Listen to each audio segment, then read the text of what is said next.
one final thank you, and I want to thank our speaker. I want to thank Matt Anderson. So Matt is has been the Horace Dodge Curator of Transportation at the Henry Ford in Dearborn, Michigan since 2012.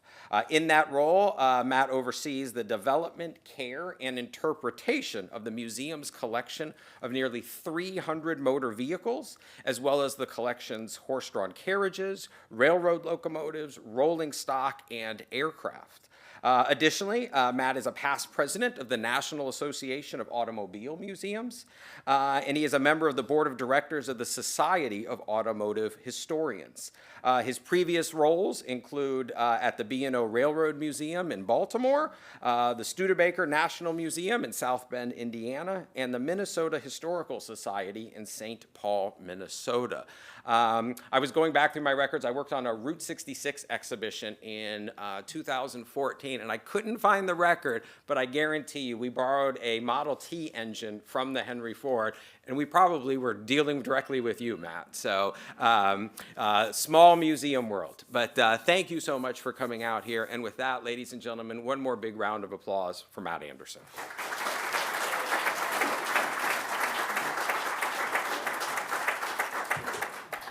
Well, thank you, everyone. Thank you so much for coming out this evening, too. It's a real pleasure for me to be down here. I appreciate the invitation, and absolutely loved that car show that we started with this evening. I saw the Thunderbird, the Model T, the Model A, the Mustang. I think all the great Ford legends were represented. The only thing missing was maybe an F-150. We had a couple of those in the regular parking lot, though, so I think we've covered all our bases. But we're going to talk a little bit tonight about Detroit as the Motor City, how it got that reputation, what advantages the city had versus other places in manufacturing, and then a more broad discussion of really the growth of the automotive industry here in the United States over the first 3 decades or so. We'll say from roughly 1896 up until 1930, and a lot of it had to do with the fellow up there in that car he's standing in front of. That's Henry Ford, of course, with a Model T, and we'll talk about Ford's T and the introduction of the moving assembly line and the $5 day and how all of those sort of factors came together to transform the automobile from what had been really a plaything for the wealthy into a tool of everyday life, as it still is today. And before we get into that, if you'll indulge me, I just thought it might be interesting to share a little bit about where I come from, my organization, the Henry Ford. We are located in Dearborn, Michigan, and that is the hometown of Ford Motor Company. Their corporate headquarters are still there. It's Henry Ford's hometown, for that matter. I suppose I should say at the start here that we are actually a separate organization from Ford Motor Company. We're a 501c3 nonprofit museum, and Ford Motor Company is very much a for-profit company, but we both share a similar founder. And I will say, as long as Mr. Ford was alive, it was all kind of one and the same. But when he passed away in 1947, they began kind of separating the various parts of his empire, and we were separated from the motor company. That said, we still have a good, close working relationship with our friends at Ford Motor Company. But we were established and named not for Henry Ford, but for Henry Ford's great friend and greatest mentor, Thomas Edison. In fact, to this day, our official name is still the Edison Institute. That's what's on all our tax paperwork, etc. Though we do business now as the Henry Ford, and we weren't named for Mr. Ford until after he passed away again in 1947. Our formal dedication, and you're seeing some pictures of the museum being built there, obviously in the top left, probably recognizable facade to most of you. It is a replica of Independence Hall in Philadelphia, where the Declaration of Independence and the Constitution were debated and signed. And the legend is Mr. Ford wanted to move the actual Independence Hall to Dearborn, but the city leaders in Philadelphia wouldn't let it go for some reason. So settled for the next best thing. But we have that. And then a photo there at the lower right from the dedication day itself. It was October 21st, 1929. So we're getting close to our own 100th anniversary. But this was a significant date because then in 1929, it was the 50th anniversary of Thomas Edison's invention of the electric light bulb, the invention to this day that he's still probably best known for. And Mr. Ford put on a giant party to dedicate the museum and celebrate his friend, Mr. Edison, bringing together political and industrial leaders, entertainers, artists, and friends of the Edison and Ford families. You had everyone from Madame Marie Curie on one end of the scale to Will Rogers, the great cowboy philosopher, and all kinds of business and industry leaders in between. And we kind of joke at the museum there that for one distinguished guest, you see him there between Mr. Ford and Mr. Edison. I'll see if I can point to him. Herbert Hoover, President of the United States. It's a running joke at the museum. That was the last good day Herbert Hoover had on the job. It was just a few days later the stock market crashed. And, for that matter, kind of the last good day America had for the next 15 years or so, because the Depression came soon after, and then World War II. But hey, happy to do our part and give us one last hurrah.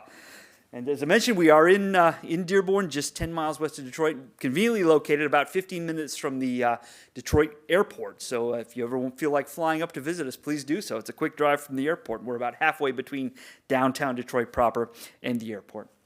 And just to walk you through our venues, so the Henry Ford is kind of our umbrella name, and I compare it a little bit to like Disney World, right? There's Disney World, the umbrella, and then there's Epcot, and there's the Magic Kingdom, the Hollywood Studios, etc. We're somewhat organized the same way with the Henry Ford as our overarching name. But within that, we have several venues, including Henry Ford Museum of American Innovation, that building that looks like Independence Hall there.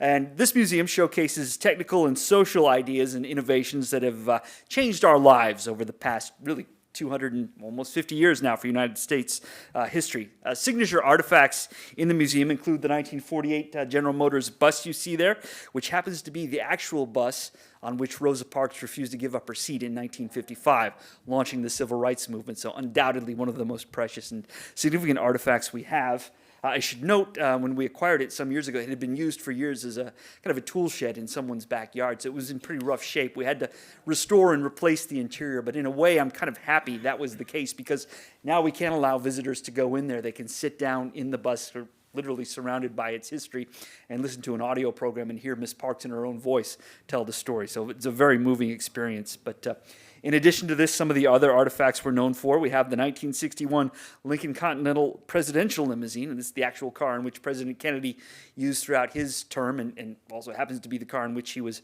assassinated in 1963. And that car is fascinating. We probably all have seen the pictures. It was obviously an open-top convertible, no modifications of any particular kind other than just being stretched a little bit, no armor or anything.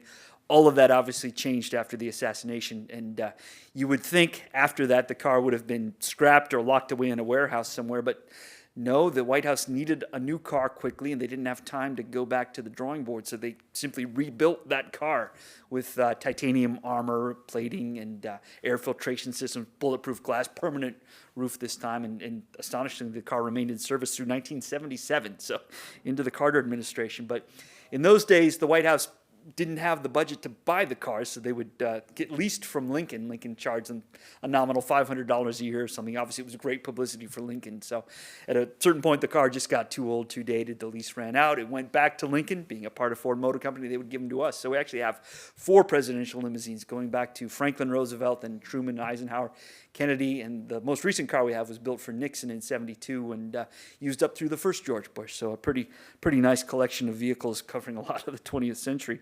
And then beyond that, and it's entirely coincidental, I mentioned the Kennedy car, we also have the chair in which Abraham Lincoln was sitting when he was assassinated in 1865. And that came to us in an entirely different way. Probably many of you know that Lincoln was assassinated in Ford's Theater. That's John Ford, no relation to Henry Ford in Detroit. But Henry Ford was a great admirer of Abraham Lincoln, and how shall we say it? He had all the money in the world, so when the chair came up for auction, he kind of thought that would be the ultimate piece of Lincoln memorabilia. And so we have it to this day, believe it or not. Automobiles are a big part of our collection. You heard we have about 300 of them, not all Ford cars, a lot of important Fords for sure, but a little bit of everything, primarily domestic automobiles, though we do have a few imports if they had a big impact on the U.S. market in particular. So, for example, we have a Volkswagen Beetle from 1949, significant car and what it led to in the U.S. industry. But we also have a number of other cars that we feature in our exhibit, Driving America, which is where we focus on the production side of automobiles. And we've always been more focused on the car as kind of a cultural and social change agent versus the car simply as a technology. So there's the statistics there, 80,000 square feet for this exhibit. So it takes up, I would say, maybe a third of the whole museum floor space. Pretty significant. 115 vehicles at any one time in there, though we change things out from time to time.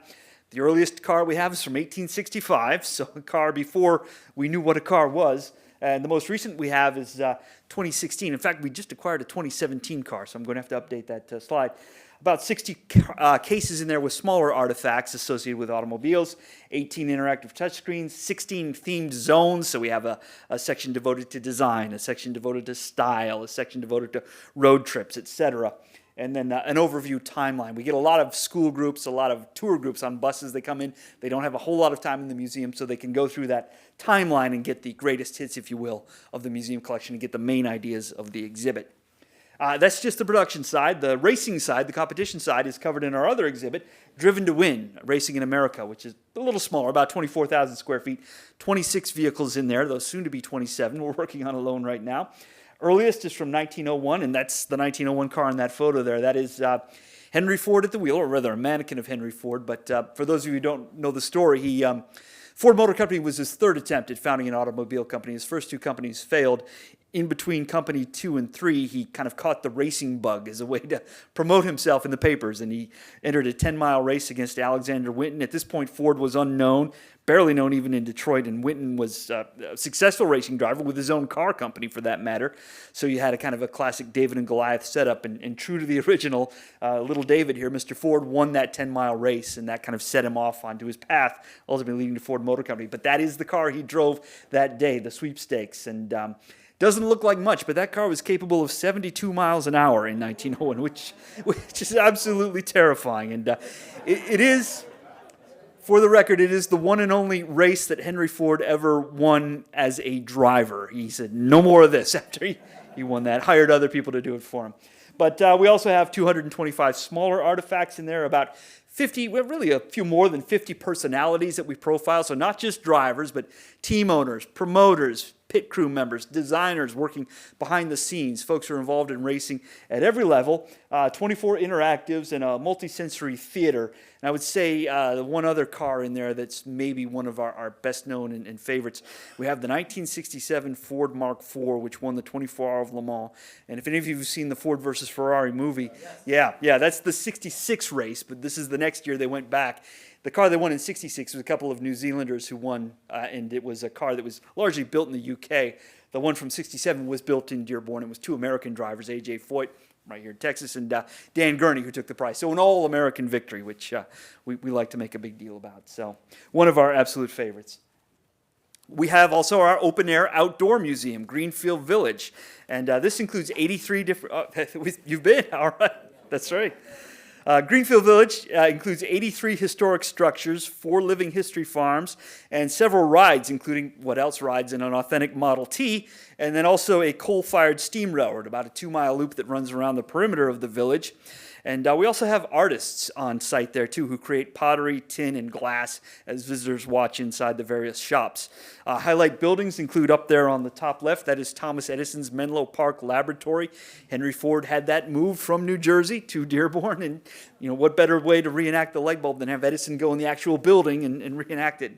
And not one for half measures, Mr. Ford actually brought in 3 train car loads of New Jersey dirt as well. So the building sits kind of on New Jersey to this day. The other building we're really well known for there in the lower right corner, that is the Wright Cycle Shop, where Wilbur and Orville Wright built their 1903 Wright Flyer. And we also have, you can kind of see it next to, on the left side of the building there, the home in which they and their sister and their father all lived in Dayton as well. In reality, the home and the cycle shop are about 3 blocks apart, but sitting right next to each other in Greenfield Village. Our newest addition, which will open next summer, is the Jackson home from Selma, Alabama. And this is a house where Dr. Martin Luther King Jr. and his colleagues planned and strategized for the Selma voting rights movement in the Selma to Montgomery March. And the Jackson home, as I say, opens in the summer of 2026. So very excited to have that joining our lineup. We do a couple of big car shows out in Greenfield Village every year. We have our Motor Muster coming up not too long from now. That'll be June 14th, 15th this year, always Father's Day weekend. This features the slightly more recent cars. So cars from 1933, right now we go up to 1978. We're going to try and push that into the 80s, hopefully in the next few years. But a little bit of everything there. You've got a Ford up there. I think there's a Thunderbird in the back. There's an MG up there. Lots of Mustangs, lots of Camaros at that show. But what we do there is we encourage drivers to come through our pass and review program. So we have myself, a couple of other museum curators from around the U.S. We get in there and we try and share a little history about these cars that come through, whether it's just trivia about what the car cost, horsepower, etc., or maybe some more social history behind that vehicle or what it might represent in broader terms. So that's always a lot of fun. If you don't want to walk around the village and see all the cars, you can sit in the grandstand, let them come to you. And then our early automobile show, where we do the cars from the 1890s up to 1932, our Old Car Festival, is in the weekend after Labor Day in September every year. So September 6th, 7th this year.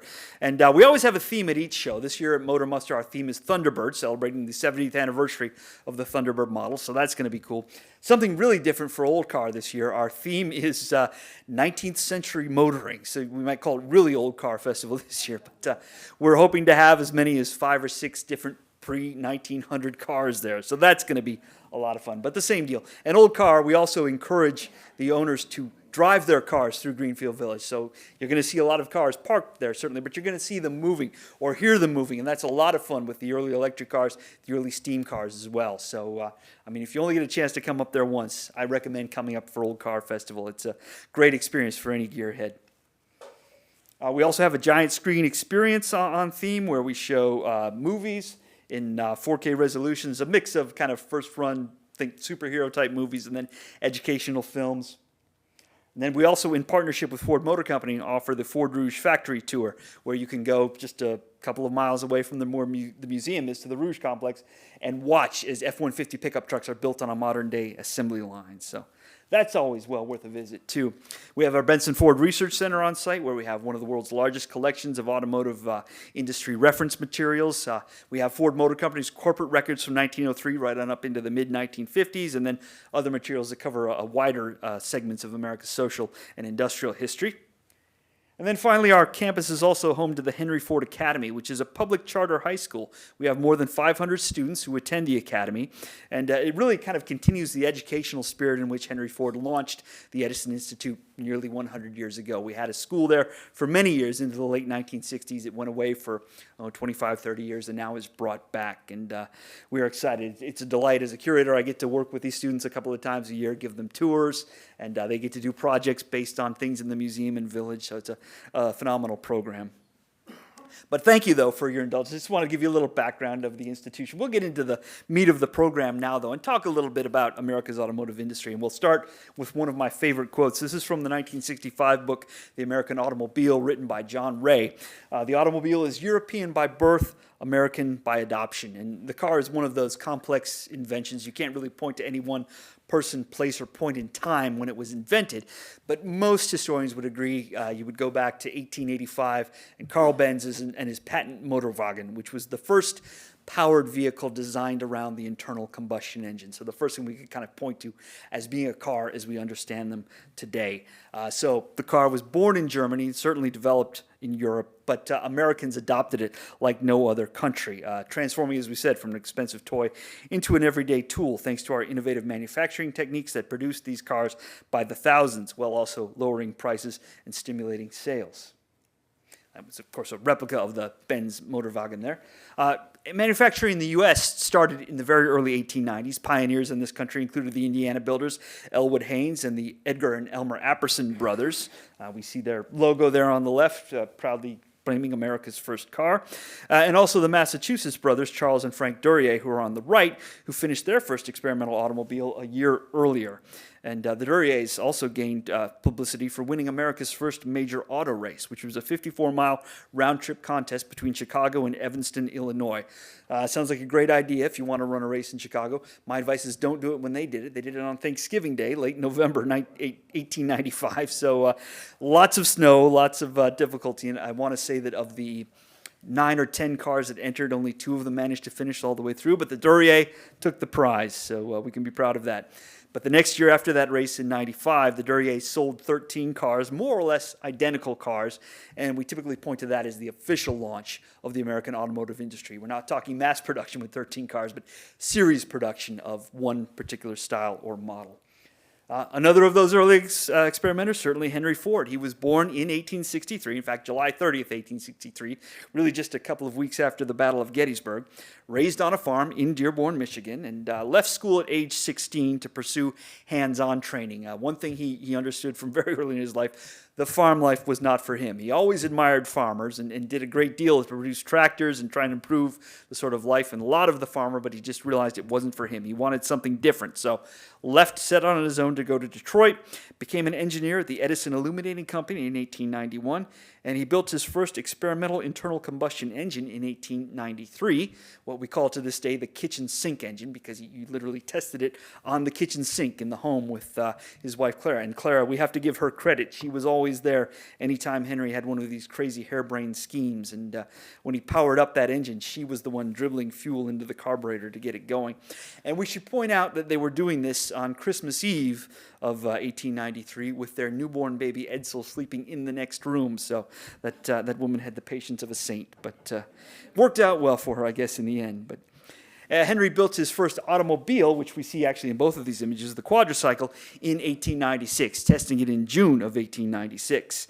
And the quadricycle, believe it or not, that is a photo of the real vehicle. It survives to this day in the collections of the Henry Ford. So heaven forbid we ever have any kind of a disaster at the museum, but I always think to myself, if there was some kind of a fire or something, that's what I'm going in and pulling out before anything else. But I mentioned Ford went on to try to start 2 automobile companies. Both of them failed, so his third attempt, Ford Motor Company, finally succeeded in June of 1903.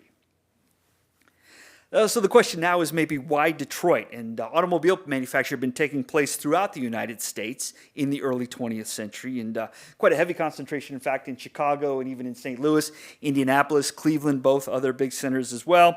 The Midwest tended to be a focus of it, but as early as 1905, Detroit was the leading center of automobile manufacture, so very early on. And it had a few advantages. One, it had a very skilled workforce working there. It had a tradition of precision manufacturing. We'd been making railroad cars there. We'd been making stoves and other items and carriages, for that matter, that require a good deal of precision knowledge. We also had at that time convenient access to iron ore, which was coming from the ranges of the Upper Peninsula of Michigan and the Arrowhead region of Minnesota. And we were also conveniently located to the coal fields of West Virginia and Kentucky. And notice we're roughly halfway through, and there's this magnificent system of waterways that let you ship all of it to Detroit separately. So that was a big win as well. We also had a ready supply of capital, people who become wealthy in the lumber industry who are looking for the next big thing, not as conservative as some of the bankers out in the East Coast and willing to risk on these new machines. But the biggest thing Detroit had, the biggest thing it had going for it, is simple. It was just people. We had a number of innovators who were all located in southeast Michigan or very near to it who happened to be interested in these new machines. People like Ransom Olds, who was in Lansing, our state capital, which is only about 90 miles northwest of Detroit. Henry Leland, who was based in Detroit. Leland would go on to found Cadillac and then later found Lincoln. I always admire Leland because not only did he found one successful company that still survives today, he founded 2 that still survive today, and he didn't name either of them after himself, so he wins a prize for modesty, I think, as well. Henry Ford, who we talked about, of course, being based out of Dearborn. David Dunbar Buick, who was in the Flint area, about 70 miles north of Detroit. Billy Durant, who would go on to form General Motors, also in Flint. And the Dodge brothers, who were located in Windsor, in Ontario, just across the river from Detroit, so essentially a next-door neighbor of the Motor City. So all of these men, their combined talents, their ambitions, their achievements really acted as kind of a magnet, pulling others to Detroit and transforming it into the Motor City. Really the Silicon Valley of its time, to use a modern comparative. Here's a little chart at how quickly these cars took off here in the U.S. In the first decade of the 20th, or in 1899, there were about 30 different American manufacturers who were building cars at that point, and they turned out about 2,500 cars total for the year in the United States. But those numbers began a gradual climb, as you see, as we get into the 20th century, and then very swiftly as Americans embraced the automobile, and you can pinpoint it to right about 1913, 1914, when the line really starts to take off, which is not coincidentally when the moving assembly line takes off at Ford Motor Company. And that's really what starts this shift. And by 1929, we see here the last year before the Great Depression, we had more than 23 million automobiles on American roads.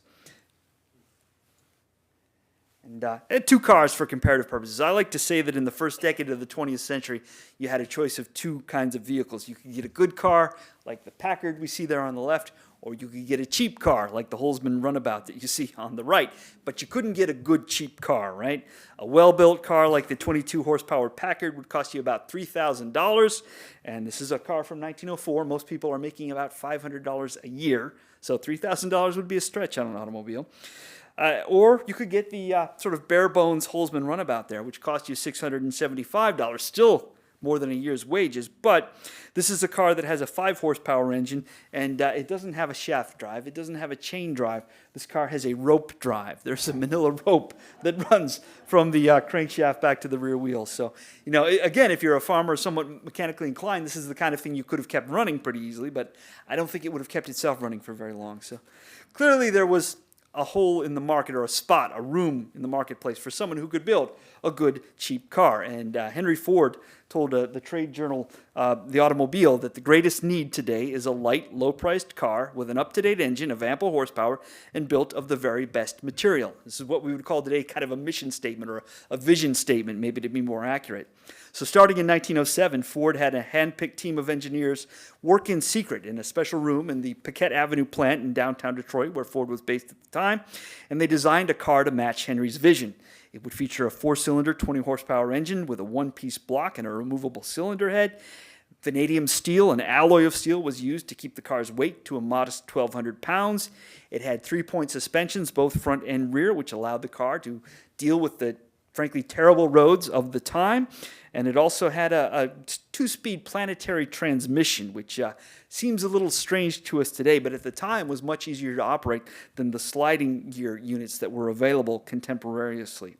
It also had a magneto that generated spark for the engine, but that magneto was built into the car's flywheel, so you didn't need a separate belt-driven generator.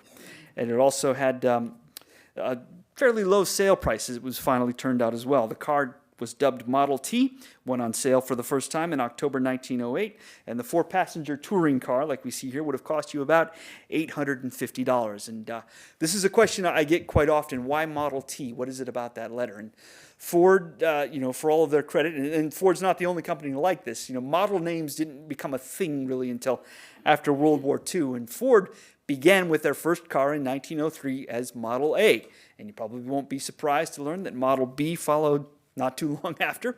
Model C was built as well.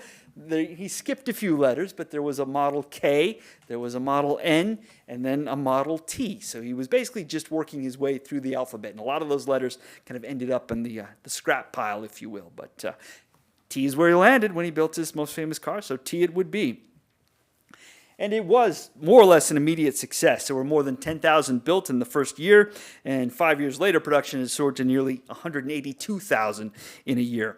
Henry had a very good problem at this point. He could sell all the cars he could make, but he couldn't make all the cars he could sell, if that makes sense. So Ford at this point was relying on traditional stationary assembly methods, where you would have a team of highly skilled specialists build one car essentially from the ground up, the whole car start to finish. And the output was limited by the very nature of that process. A crew could only build a car so quickly if they were building the whole thing from start to finish. So Henry Ford finds himself needing a new, more efficient means of manufacturing. And he stumbles on mass production. And this is an important point. A lot of people think Henry Ford invented the car, which he didn't, or they think he invented mass production, which he did not. He simply refined it, developed it to a point far beyond what had been done before. And just to say a word about mass production, it depends on 5 core elements. So you have to have interchangeable parts, right? You can mix and match parts from any one car or widget, and they will work perfectly in another example. You need a subdivision of labor, so you're taking something that is a very complex machine and breaking it down to the simplest parts, the simplest components, and people are not putting together a whole unit. They're just putting together a screw or putting a bolt into a hole, something very basic like that. You need special purpose machines that are designed to do just one thing, that are not very adaptable, but they're very good at the one thing that they do. You need to order those machines in production sequence, and this is something that gets overlooked in the development of automobiles. They come at the time that electricity has become more widespread in American cities, so we can power tools and heavy machinery by electric motors versus overhead line shafts, which required you to put the machines directly under those lines, so you couldn't necessarily order them in the most practical fashion. And the 5th thing you need is fluid movement of work to the worker. So the people aren't going to the work is coming to them, whether it's driven by a chain or a belt, or people are just pushing things along from one person to another. But those 5 concepts had all been known long before Ford Motor Company. In fact, some of them had been refined to a considerable degree by that time. Interchangeable parts had been used in firearms. Henry Leland at Cadillac had been using interchangeable parts for years. Subdivided labor had been in place since at least the 18th century in the making of pins in particular. We also had specialized machines that were used by 19th century clockmakers, and those, as we said, became more practical with electrification. And the continuous movement of materials was widely used in flour mills, breweries, and as we see here, and I apologize for leaving this picture up so long, but meatpacking plants. And these are often pointed to as what inspired Ford most in Cincinnati and Chicago.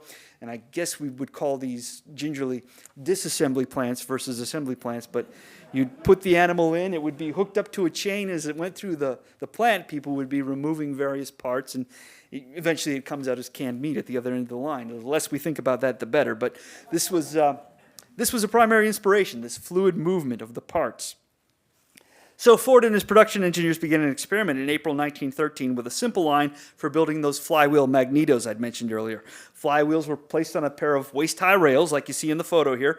Parts were placed in bins underneath, and a worker would simply add a few pieces to each flywheel and then shove it, not push it on a belt. They would literally move it down to the next person.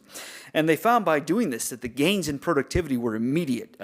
Building time for a signal magneto went from 20 minutes to just 13 minutes, so pretty much cut in half, even with this crude system. But then as they refined it, maybe moving the bins a little bit closer, moving the rails a little bit higher up, motorizing the belt drive, etc., they found they could get the time down to about 5 minutes per magneto. So 1/4 the time it took. And you can imagine if you start to apply those concepts, those ideas more broadly throughout the plant, you're going to start seeing savings in time and gains in productivity throughout. And that's exactly what Ford Motor Company did. They applied the idea next to engine and transmission manufacture, found similar results, and by the fall of 1913, they had component production lines that turned out parts faster than they could be assembled into cars. So the logical next step is to design a moving line for the chassis themselves. And it was by April of 1914 that there were 3 chain-driven lines that were turning out finished Model Ts. And building a car from start to finish, which had taken 12 and a half 13 hours under the old stationary assembly methods, now took just 93 minutes, so an hour and a half versus 12 and a half hours. There is, however, a drawback, not a drawback for Ford and his production managers, but a drawback for the folks who are doing the actual work. The whole point of the moving assembly line is to kind of remove the skill from the work. You're just doing basic, repetitive, frankly redundant labor. And skilled workers, not surprisingly, were very soon bored by the assembly line's routines. Many of them took to lateness and absenteeism. A lot of them just simply didn't quit. And at the same time, Ford Motor Company's productivity rates are soaring. Its employee turnover rates are soaring as well, reaching a high of 370% at one point. And you can imagine the money and the time that is wasted training replacement workers who will then probably within a few weeks quit as well. So in January 1914, Henry Ford announces that he's going to double his workers' wages. Instead of $2.30 a day, he's going to pay the unheard of wage of $5 a day, what we would call a living wage today, I guess. And admirers around the world kind of heralded this as a great win for workers' rights. There were cynics at the same time who said this was nothing more than a cheap publicity stunt by Ford. I think in truth, as in most things, it was actually accurate somewhere in the middle between those two extremes. There was some good-heartedness, good faithfulness in it on Ford Motor Company's part, but there was also some realization that there was a marketing opportunity here. Ford, though, for his part, mostly just hoped that the bigger paycheck would make the tedium a little more tolerable on the assembly line. Whatever the reason, it worked. And Ford officials did actually later admit that the publicity from the raise actually was worth more than the cost of the raise, at least the first year that they instituted it. But make no mistake, workers earned every bit of that $5 a day. And one of the great treasures in our archives from the Ford Motor Company corporate records is this letter written by the wife of a Ford worker in 1914. And it provides a window into the strain of the factory. I won't read the whole thing, but if you've seen it up there, you get the point there. Men aren't given time to go off and use the restroom. The foremen are using harsh language, swearing, yelling at them behind them, telling them to move faster. And, we have other letters where wives talk about their husbands coming home and developing a condition that we call today Forditis, right? They would have sort of the nervous shakes, maybe equivalent to the 1,000-yard stare that veterans get in wartime. They just would come home almost shaking from the work of the assembly line. And this is a part of the issue, too, the speed at which the assembly line operates. And Ford certainly realized you couldn't make it go too slow, but you couldn't make it go too fast either. You want to find the optimal speed for productivity, but surprise, every person's different. Everybody has a different rate, and getting them all to work at that same speed is kind of a challenge. So inevitably, it ended up being too quick for some and too slow for others. But when we were talking about husbands and wives, maybe we should take a moment here to talk about the automobile's wider impacts on American society at the turn of the 20th century. And courtship rituals are a great place to start, absolutely transformed by the automobiles. In the 1890s, when young people dated or when they courted, they typically did so in the family home. You know, the young man would come to the young lady's house, and they would sit in the parlor with the parents in the room with them. It must have been fun for the young boy, but in any event... In any event, they were supervised, and all of that changes with the automobile. Now the date might be the car ride itself, right? Let's go for a drive as our date, or they would go, in any event, somewhere other than the young woman's home. And the rise of closed cars in the 1920s, so instead of the open cars like the Oldsmobile we see here, but cars with windows and roofs, that provides, shall we say, further opportunities for intimacy as well. So... And we should point out, too, that cars provide young elopers a quick transportation to the justice of the peace, whether he's in town or in the next county or even in the next state. So the way we meet and fall in love is changed by the automobile. The automobile's rise was both concurrent and contributing to changes in gender roles and gender mores, too, at this time. Ford, interestingly, made specific overtures to female customers in booklets like this one, The Woman in the Ford, published about 1915. It referred to the American woman's ever wider sphere of action, and the booklet claimed that in this happy change, and this is the highlighted portion there, the automobile is playing no small part. It has broadened her horizon, increased her pleasures, given new vigor to her body, made neighbors of faraway friends, and multiplied tremendously her range of activity. And it also added rather pointedly that the car was a real weapon in the changing order. So Ford, to some extent, saw itself as a part of this and saw these changes in mores as an advantage, a way to sell more automobiles.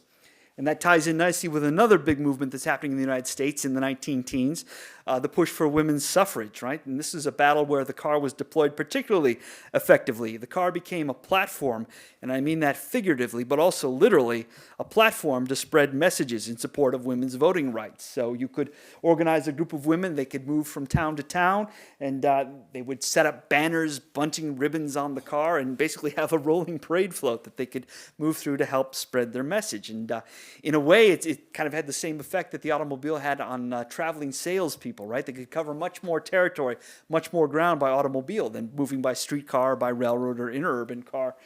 Same way for suffragists. They could now move on their own schedule, cover more cities, spread the word farther. And as I say, like house calling doctors for that matter, too, they were an early customer of automobiles because they had to cover more ground more quickly in automobiles. And here we see a group of suffragists on the road with a Buick in 1913. Suffrage was finally realized here in 1920 with the ratification of the 19th Amendment to the U.S. Constitution. Moving beyond politics, the automobile also brought an end to social isolation, particularly in rural America, where your nearest neighbor could be several miles away. And this ad from Ford played to the nation's puritanical roots. Here you see a family driving their Model T to attend Sunday services at church, but rather flowery language here saying, all those common interests that bind us together in communities and in turn unite us as a people are fostered by the use of the Ford car. So taking no small credit there for ending isolation, but this is very much something, too, that would have been Henry Ford's own personal experience growing up in Dearborn. Granted, he was only 10 miles away from Detroit, but 10 miles in 1873 may as well have been 20 or 30 miles today. So he understood and appreciated the isolation and what the automobile meant in terms of ending it. We should say a word about roads as well, and good roads. Probably, many of you realize roads were terrible. In fact, I read it on some of the labels on some of the cars out there at the show, which was good to see. We have had a good roads movement in this country since before there were automobiles. We had a big boom in the United States with bicycles in the 1890s, and this is a part of the Wright brothers story that sometimes gets overlooked. Of course, they were selling and renting and repairing bicycles before they built their airplane because they were cashing in on a business opportunity. The nation was bicycle crazy in the 1890s, and bicyclists organized in the League of American Wheelmen and pushed for better roads, lobbying in the halls of power. And as bicycles kind of became passé, as automobiles came on the scene, and motorcycles for that matter, motorists took up the cause for good roads. And there were, as we like to say, two kinds of roads at the turn of the 20th century, right? There were bad roads, and then there were no roads at all. You wouldn't even bother to drive in bad weather because it would become hopeless quagmires like what we see there on the left. There had been private efforts to improve roadways throughout the United States. The Lincoln Highway Association encouraged better signage and surfacing. And we take for granted that we get on I-10 there, and it's one continuous road, and there are signs that tell us how far it is to the next place, or signs that in fact reassure us we're still on I-10. None of this existed in 1910, for example, but we were getting there. And another great breakthrough was the Long Island Motor Parkway, which you see there on the right on New York's Long Island. And that was really the first custom-built roadway here in the United States with limited access, grade separation, so bridges rather than intersections, and banked turns for higher speeds. And the Federal Highway Act of 1921 was the first act to provide matching federal dollars to state-funded road improvements. So that kicks off an improvement in our roadways. State gas taxes began to spread through the 1920s to support this kind of work. And what grew into a 157,000-mile national system of numbered highways emerged in 1926. And as revolutionary as that was, even more revolutionary, of course, about 30 years down the road when the U.S. interstate highway system takes off, but following in the same mold. Appropriate place to talk about gasoline, and that's something I should have mentioned at the start. It's perfectly appropriate we're talking about this today at this site because all of this is taking place right about the time the Spindletop discovery is made, right? And all of a sudden the U.S. is flooded with cheap oil, which quite literally fuels the growth of automobiles and the spread of automobiles throughout the United States. And gasoline was first bought in hardware shops and grocery stores, and it was thought of for a long time as just a useless byproduct of the production of kerosene, but the emergence of internal combustion engines in automobiles sees there might be some value in this stuff. Curbside pumps emerged about 1905, but customers were quite suspicious in the early 20th century about being overcharged and underfilled by what they called blind pumps. It would just be a pump coming out of the ground. There was no kind of meter. There was no way to know how much fuel was being put in there. You had to take the word of the gas station attendant, which I think even today we would be suspicious about doing that. People were worried about being either overcharged or underfilled, especially during World War I, during a period of inflation when gas prices rose anyhow. So there was a move toward visible tank pumps, and you've probably seen some of these in car shows and museums where you have a big glass bowl essentially at the top of the pump. The gas goes in there first so that you can see, oh yeah, that really is 10 gallons, and you watch it drain down into your tank. Gas stations soon after this evolved into distinct businesses. So you don't just go to the hardware store, you go to a gas station where this is their core business. And they developed specialized pumps with meters that are built by clock-making companies to keep accurate count of not just the gallons, but the price that you're being charged. The gas stations themselves evolve with house-like buildings and overhead canopies to protect from weather, service bays to do repairs and maintenance on cars, and different companies, of course, established their own architectural styles that set them apart from their competitors, their own special look, which continues even to this day. And that's something that often amuses me, all the time and money and effort that is spent into branding gasoline. And I don't know about you folks, but I often make my decision based on whether the station's on the right side of the road or not, so I don't have to make a left turn getting out. But another story for another day.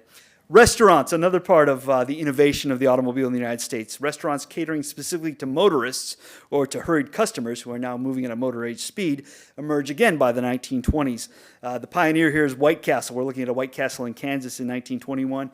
It set the pattern with the standardized menu, the uniform quality of food and building for that matter, cleanliness, and focus on customer service. And they made a point of having their attendants and their workers dress up in those clean white uniforms to emphasize purity of the product. And many more chains, of course, would follow after White Castle. And the biggest giant even to this day is McDonald's. And if any of you have seen the movie The Founder with Michael Keaton, yeah, there's a phenomenal scene in there where they're working out the process for building a hamburger on an assembly line, and they make reference to Henry Ford and what he was doing with the Model T. So in a strange way, we're now, our hamburgers are made the same way that our automobiles are, granted on a very different scale, but the same basic principle is there. Where we stay, how we sleep overnight is affected by the automobile. At the dawn of the 20th century, your hotel tended to be in the heart of downtown, right? Probably near the railroad station. People would take the train in, then walk across the street to the hotel, and that's where they would stay. Now, if you were an adventurous motorist in the early 20th century, you might choose to save money and hassle by skipping the downtown hotel altogether and camping overnight in your car on the edge of town. You might camp in a farmer's field, maybe asking permission, maybe not. You might even just pull off to the side of the road and camp there. This was kind of unworkable, so by the mid-1920s, formal automobile campgrounds began to appear.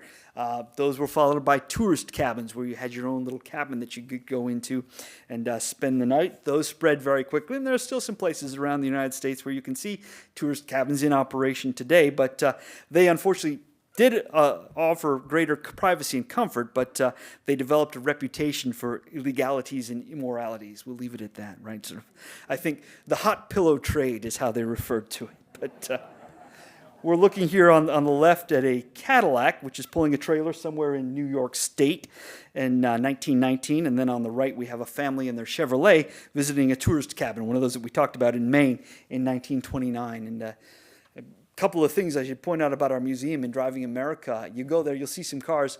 We also have a tourist cabin in the museum, which is a lot of fun. We have a Holiday Inn hotel room, which we've sectioned off and put into the museum there. And I think the hotel room dates to 1968. I grew up in the 1980s. I can tell you, I stayed in some rooms that hadn't been remodeled since 1968. And maybe somewhere in the darker corners of the Holiday Inn chain, there are still a few rooms that look like that. But we have that. We also have a Texaco service station in the museum as well that we got in Massachusetts and then kind of reassembled in there. So again, we make a point in the exhibit not just to talk about the cars and technology, but to talk about these social impacts that it had. So back to our Model T production numbers. Ford built more than 2 million Ts in 1923. This would be the all-time high water mark there of production, as you can see, and then it starts to fall after that. And at the same time the production is going up, the price is falling commensurately. And the price by 1923, you could buy a two-seat Model T for just $295. So something that had cost $850 just a few years earlier. But it was a testament to mass production's benefits. But as I say, 1923 was also the peak. Ford's manufacturing methods, for all of their benefits, they were absolutely dependent on having just one product that you're building. Oh no, did we lose the microphone? Oh, there we go. Oh, apologies. I emphasized too much. So, as I was saying, Ford's production method depended on having just one product, right? Ford only built Model Ts for all those years the T was built, from 1908 through 1927. And you also have to have those specialized machines, which can't be changed to anything else, and you can't have any major changes to the Model T. And indeed, there weren't many significant changes to the T in all of those 19 years that it was built. Any kind of change like that would require going back to the assembly line, getting new machines, getting new steps, new production sequences, etc., essentially being a giant pain in the neck and cutting your profits. So there were no major changes ever made to the Model T over its production run. But at the same time, customers are now getting more sophisticated, they're getting choosier, they want higher horsepower, they want better looking cars, they want competitively priced automobiles to the T, and of course there's any number of competitors now rising up on the scene against Ford at this time too in the 1920s. And the great example here is Fordism versus Sloanism. Henry Ford's primary rival was General Motors, which had been formed in 1908 by Billy Durant, who we talked about briefly from Flint. And Durant was a prosperous Michigan carriage manufacturer who, as it turned out, actually enjoyed building corporations more than building cars. He was pushed out of General Motors in 1910 for spending on questionable acquisitions. He would acquire and buy new companies left and right. Some of them paid off very well, some of them not so much. So he was pushed out, and while he was out on the skids, he founded a second car company, partnering with a French-Swiss racing driver. Some of you may not have heard of the driver, but you've probably heard his name, Louis Chevrolet, right? And they were going to build a new low-priced car to challenge Ford's Model T.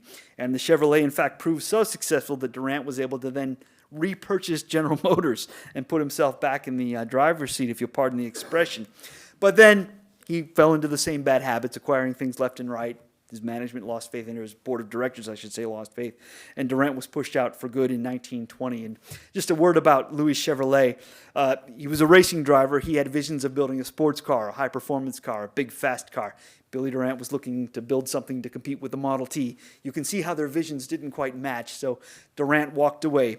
Durant walked away, I don't know, about a year and a half before General Motors and Chevy merged, and he would have been made a millionaire many times over. So he didn't get wealthy, but he did get a degree of immortality. As I say, he probably has one of the most famous last names in the United States, in the world for that matter, to this day. But management at General Motors, after Billy Durant had been pushed out, ultimately fell to a fellow named Alfred Sloan, who gave wide latitude to GM's brands to develop and market their own cars. And under Sloan's General Motors, the company pursued a strategy of building cars, as they said in this ad memorably, for every purse and purpose. The very opposite of what Ford was doing at the Model T. He had a one-size-fits-all car there. You liked it, you bought it. You didn't like it, tough luck, right? Ford also had a very autocratic style. He was the boss. He remained the boss. He made all the final decisions, which was kind of workable in 1909, not so workable by 1927. So everything was opposite in these two companies. But consumers spoke with their wallets, and ultimately the choice and opportunities and varieties offered by General Motors won out, and Sloanism triumphed over Fordism. Henry Ford finally is forced to reluctantly retire the Model T in 1927 after 15 million units had been built over 19 years. And this is the 15 millionth and final Model T, which I should point out is in the collections of the Henry Ford. If you come to Greenfield Village, you can see the last ever Model T. Henry replaced it with the Model A, which goes back to what we were saying at the beginning, right? The very first car was the Model A in 1903. Henry was just emphasizing how all new this car was. It's almost like they were going back to the very beginning, starting all over again. It sold very well, 5 million units over 4 model years, but delays in the long-running production of a single model, or the days, I should say, of long-running production of one model were gone, right? Henry probably had visions of building the Model A for another 15 or 20 years. Wasn't going to happen. The industry was just changing too quickly. Customer tastes were changing too quickly. So Ford ultimately copies GM's strategy. They start by purchasing Lincoln in 1922, and they introduce Mercury as their midline brand in 1938. They even introduce a customer finance program in 1928, and this was another big difference between GM. GM would be happy to sell you a car on credit, whereas Henry insisted on cash on the barrelhead, until 1928 at least. And there was another competitor out there too, Walter Chrysler, who had started his own automobile career in 1911 at Buick. He left because he got tired of Billy Durant and resigned, reinvented himself as a turnaround man, going first to Willys Overland and then to Maxwell to help kind of turn those companies around, get them on the right foot when they were in financial difficulties. And Chrysler actually used Maxwell as the launching pad for his own brand named after himself, Chrysler. The first Chrysler cars were built in 1924, superbly engineered from the start, 6-cylinder engines versus the 4-cylinder in the Model T, hydraulic brakes, which Ford wouldn't have until the 1939 model year. And Chrysler's sales jumped very quickly. From 1925 to 1929, they jumped about 500%. And that gave Chrysler all kinds of money to expand, and he introduced new brands like DeSoto and Plymouth. He also purchased the Dodge Brothers Company, which had been founded back in the mid-1910s in 1928. So now you had 3 full-range automakers. And it was low-priced Plymouth that gave Chrysler enough sales to weather the Great Depression, so he launched that company just in time. And with that, and with the arrival of the Depression, the big 3 American auto manufacturers, as we referred to them in the day, had emerged. And this chart kind of breaks down the sales for all the various brands within the big 3. So, Buick, obviously, from GM, Dodge from Chrysler, et cetera, moving down, as well as the independents there, Studebaker, Willis, so forth. We can zoom out a little bit on this chart. Now we're looking at just the big 3 sales contracted with the major independents. So Hudson, Nash, Studebakers, and Willis. And you see there both General Motors and Ford kind of have the lion's share of the pie there. And we'll zoom out just a little more now. Instead of talking about the separate companies, we'll talk about the big 3 there, which have basically 86% of the marketplace versus 14% of the marketplace, which leads us to our word of the day, oligopoly, which is when you have a market controlled by just a few leading producers. So by the 1930s, the automotive industry is basically set in the United States. It will be these 3 companies that have the money to do what they want, to dominate, and there will be independents that try to hang on. Some of them will fall during the Great Depression. A few of them will hang on until after World War II, but none of them will last forever. The closest thing we had to survive was AMC, which made it into the 1980s until they were ultimately purchased by Chrysler. The emergence of the big 3 and the rise of Sloanism versus Fordism occurred during a booming mid-1920s economy that was characterized by easy credit, free spending, and a growing number of mass-produced big-ticket consumer goods like radios, refrigerators, and washing machines, all of those good times leading up to the Depression we talked about at the very beginning of the talk. But the automotive industry, and Ford Motor Company in particular, presented itself as a champion of the people, a company that was democratizing mobility, and as it said in this memorable ad, opening the highways to all mankind. Ford said here that this was a great purpose that made Americans' lives easier, pleasanter, and more worthwhile. And for all of that highfalutin language, we can say this much is true. For all of its virtues and all of its faults, the automobile reshaped America's culture and landscape like no other invention. And with that, I'd be happy to try and entertain a few questions, whether about the talk or maybe even just about the Henry Ford in general. Yes. I have a question about the Rouge plant. Oh, yes. When we visited, there was this theater where you go in and sit down and you feel the heat rising. And the Yeah. dust. Is that all still a part of it? Yeah, a question about the Rouge plant. And yes, that theater is still there. We've got two theaters in the Rouge. You have sort of the historical background context theater. Tells you about the Rouge being established in 1917 and then going on to build first Model A's and then V8s, Thunderbirds, Mustangs, etc. And then the second is where you kind of get a sensory experience that you're on the factory floor.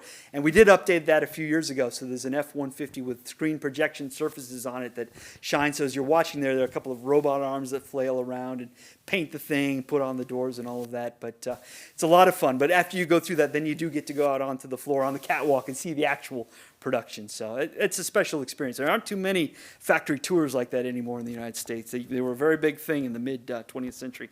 Not so much anymore. But we have another question. Do you know about what the profit was on that $295 car? I was just curious over the. Yeah, that's like the $1 million question, which ironically is not $1 million. That's the problem. Ford cut it down where he was making profits of, I don't know, 2-3% on each car, which was not going to work. Not going to work in the long term. And yeah, Ford reached a point in the early 20s where that was the only tool he had left in the toolbox without going back to an all-new car, was to cut down the prices. And worked for a while because Ford had such dominance in the market. The other automakers would have to cut their own prices to match him, and some of them would kind of give up. They didn't want to go as low as Henry did, but wasn't going to work forever. Yeah, he was losing too much money on each car. So.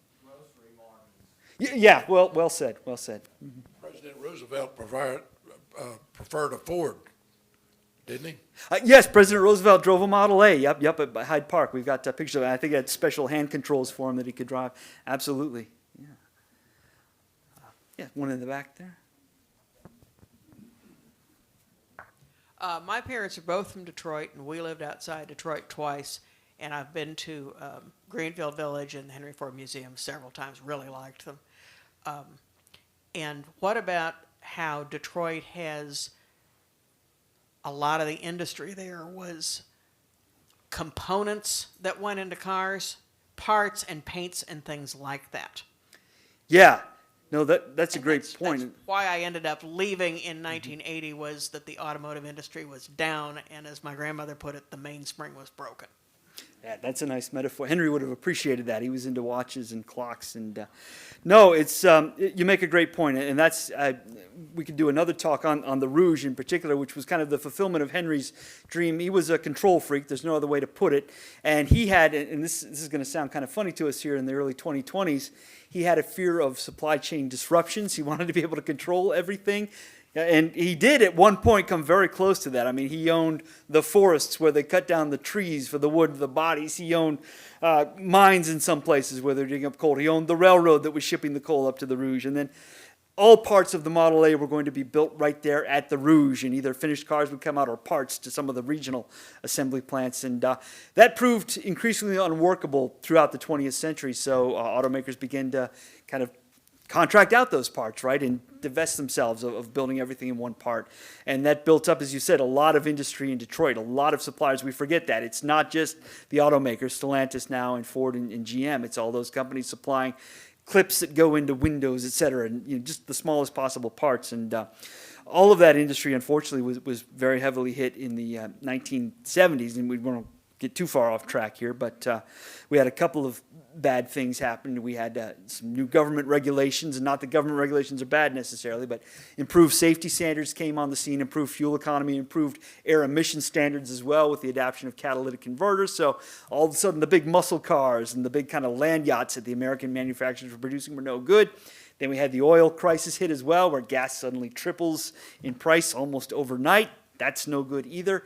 And at the same time, you had the Japanese becoming increasingly proficient with their automobiles and building, to be fair, quality automobiles and small cars, much smaller cars, more efficient cars than what we had in the U.S.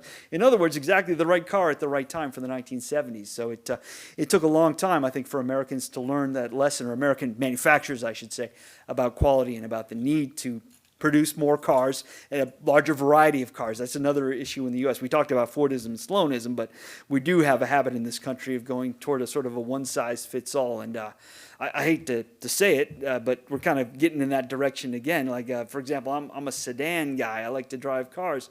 You can't buy a sedan from Ford Motor Company anymore, or General Motors. You know, they're just building SUVs and pickup trucks because they get bigger profits on that. And I don't know, I'm a history guy, not a present guy, so I shouldn't say too much more, but you've made an interesting point, an important one.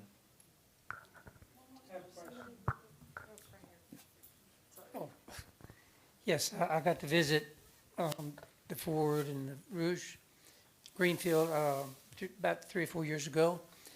But it was only after I got home, I was watching a documentary on Bonnie and Clyde. And it said that Clyde Barrow wrote Henry Ford a letter thanking him for the V8. And that it was in that museum. Is that true, or is it myth? That's one of those questions where, that's got to be false, right? No, that is in fact true. We have a letter in our museum, in our archives, that was written by a Clyde Barrow. Who knows if it was the real Clyde Barrow or a crank who was just...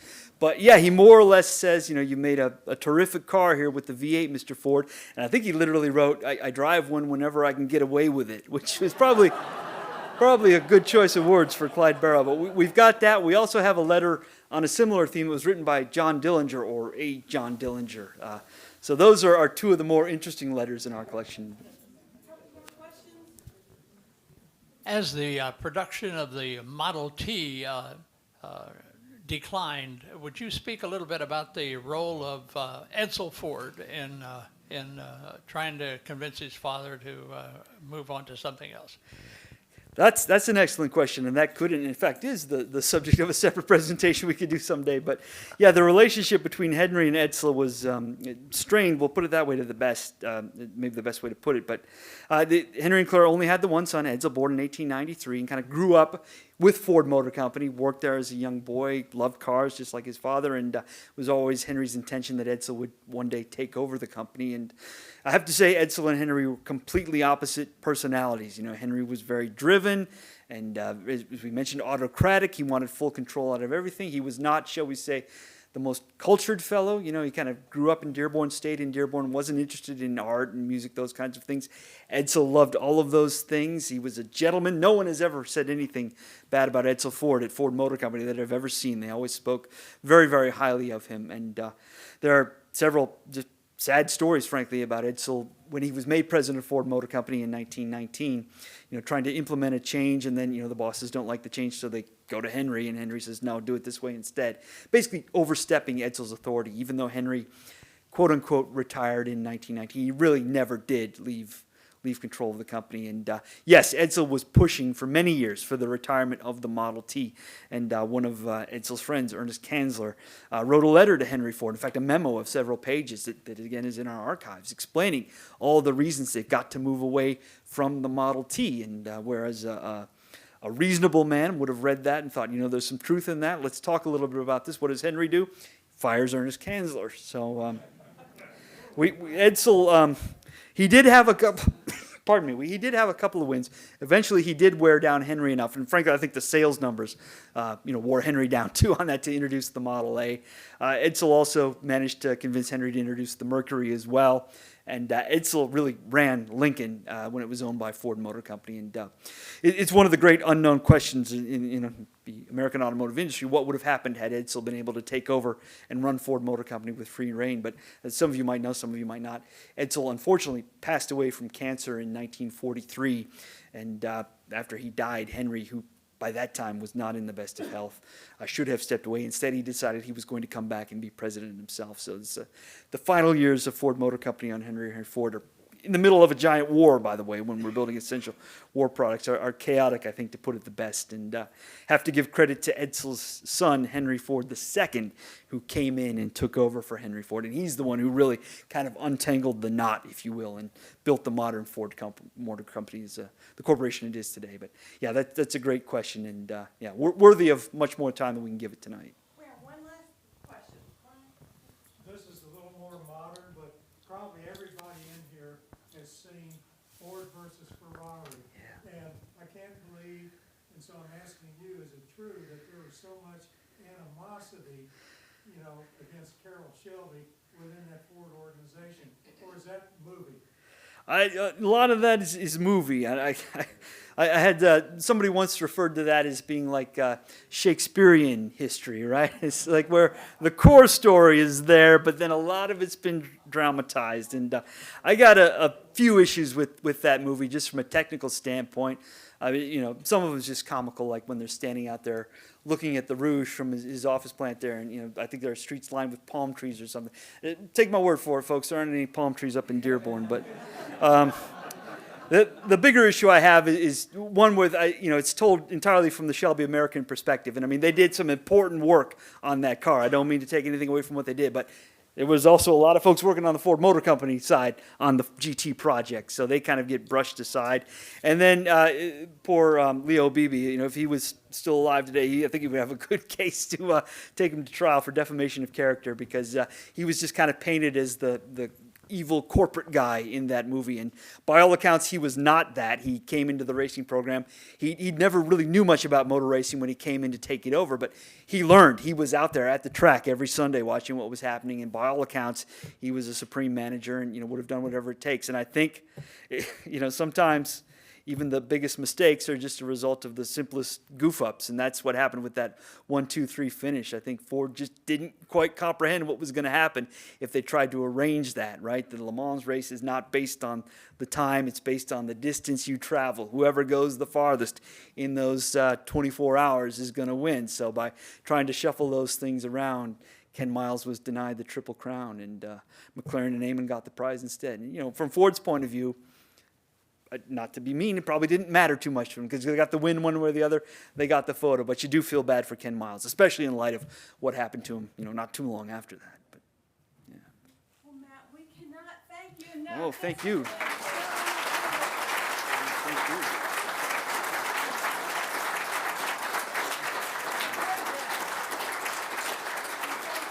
Thank you. I appreciate it. Thank you. Thank you. Greg Riley, we thank you for the fabulous car show, and thank you all for bringing your cars here and coming and participating tonight. And we hope you'll join us again starting back in September. So thank you and have a lovely day. Thank you.